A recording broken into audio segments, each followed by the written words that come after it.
ratio.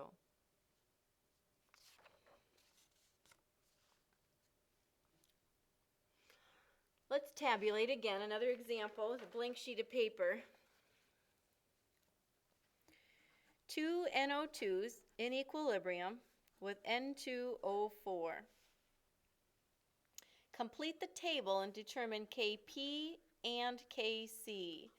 So we're going to be given some information, tabulated, and we'll calculate what's missing. Here's what we know, and again, some of it has to be given, but they've provided all of it. So let's suppose I'm given 0.02 moles.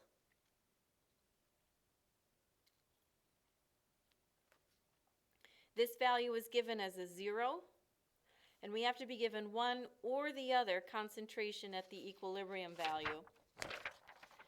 So kind of looking through these examples, they've filled in the grids for us on the PowerPoint because you hit slide by slide and they put one in at a time. So just by looking at the color, this is the one that was given, and we were asked to calculate the others. All right. So thinking this through, and I'm just going to cover it up so you can see how the numbers got there. Suppose we had 0.02 and the bottom number was 0.0172, no product.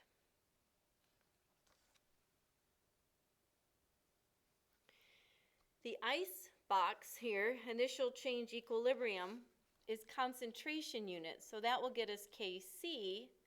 Kp can be calculated from our conversion formula.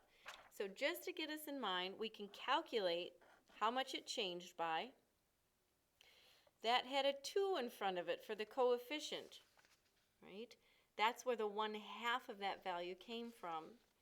If this coefficient is a 2, this coefficient is a 1, 1/2 of this box is the second box.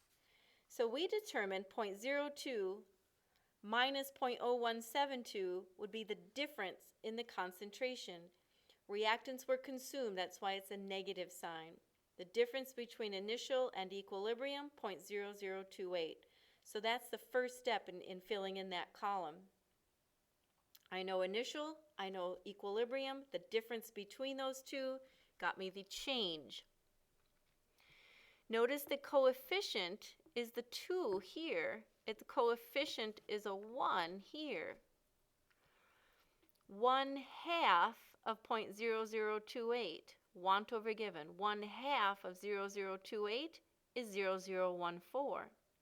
Products get made, so I see the positive sign.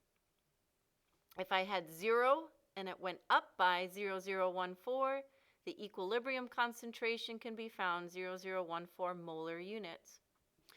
Concentration of N2O4 raised to the first power.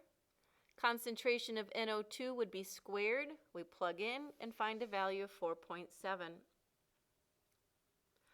To change your Kc into a Kp, we took that value of 4.7 times R times T in the Kelvin scale times delta N, which is gaseous products minus reactants. 1 minus 2, products minus reactants, 1 minus 2 gives us a delta N of a -1. So changing Kp, we get 0.15 as our answer. With an ice chart, initial change concentration, given the initial amounts of reactant and product, and given one more box, somehow they've got to give you one more box to get going, you can calculate the missing boxes using stoichiometry.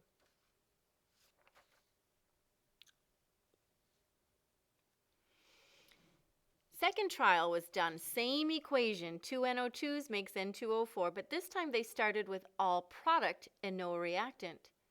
Equilibrium was reestablished with the following values: 0.0310 for our reactant and 0.0045 as the product. Same idea to calculate Kc and Kp. The difference here really is the amount at equilibrium might have changed, but when I calculate, you should indeed prove to yourself that those are indeed constants. That when I take product over reactant, squaring because of the coefficient, we will indeed calculate the same amount. We could start with all reactant and no product, or in this example, all product and no reactant, but indeed equilibrium is achieved, and you're showing yourself that K's are indeed constants. You should then calculate the same answer no matter what the starting amounts were. Equilibrium will be achieved at the same temperature.